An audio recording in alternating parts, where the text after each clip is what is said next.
at the Balmorhea State Park pool, knocking that silly thing that scuba divers in Texas have to do off the bucket list. Swimming out to the deep end, if there is in fact such a thing. Well, I think I found it.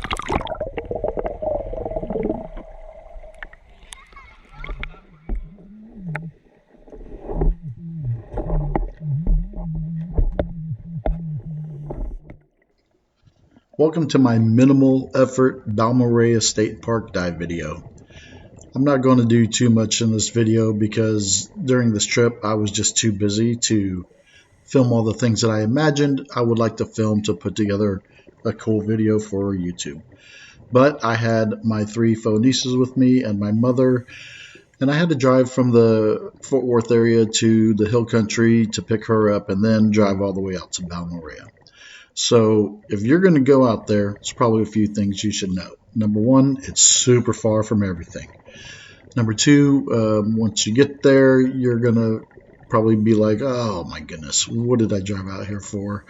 But I guarantee you, once you get in the water, it's going to be worth it. It's a really good place to dive, and while I thought this would just be a one and done trip, we didn't even get a mile down the road before all the girls announced that they wanted to go back.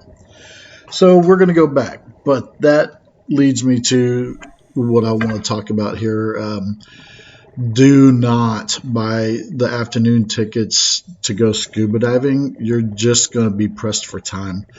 Get the morning tickets. They don't seem to make you leave whenever your session is up. So bring a canopy and chairs and all your stuff and prepare to hang out for the day.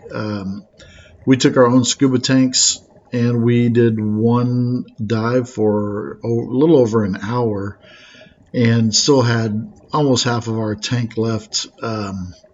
So I didn't try to use the scuba shop across the street. There's a recording that plays there that says that you could call somebody if you actually need something from them, but we didn't have a lot of time anyway, so we just wanted to get in the park and get in the water, get our dive done, let the other girls and my mother swim, and then get back on the road to the hill country. So if you get stuck with that afternoon session, the entry time is 3 o'clock, and don't show up early. They're not going to let you in. You're going to park on the shoulder on the side of the road right outside the gate, and you're going to sit there. So don't bother with that. Once you're there, when you check in, you're going to have to pay an extra $5 a person for anybody that might be scuba diving. I don't know why, but they just make you do that. Doesn't really matter. The prices to get in there are very reasonable, and I think everybody can afford them regardless. The state park itself is not very big. The parking lot is pretty close to the building that you enter the pool area at.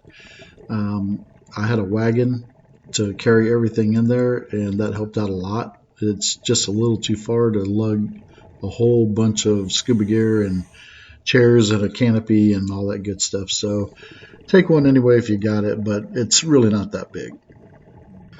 Anyway, in keeping with my minimal effort policy for this video, let me just finish by saying that once you're in the pool, it will feel way bigger than it looks on the top side. And you're going to see all kinds of fish, turtles, there's little crabs. There's lots of them. The visibility is fantastic. The light coming in the water is pretty fantastic, and you'll see that here later in my video.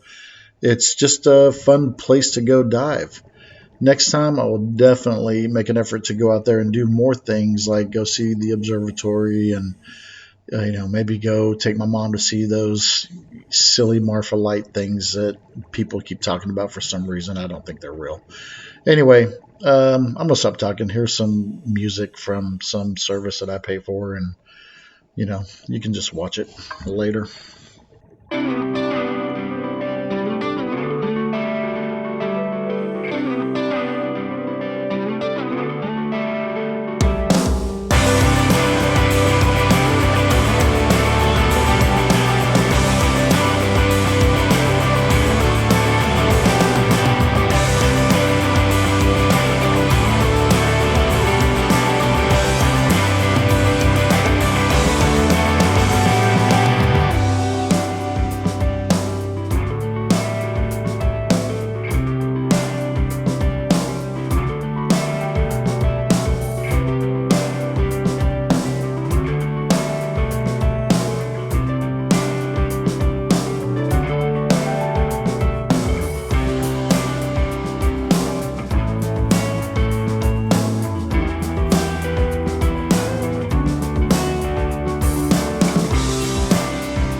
Do you like how I lowballed you on the music by playing the same 4-minute piece over and over and over? You're welcome.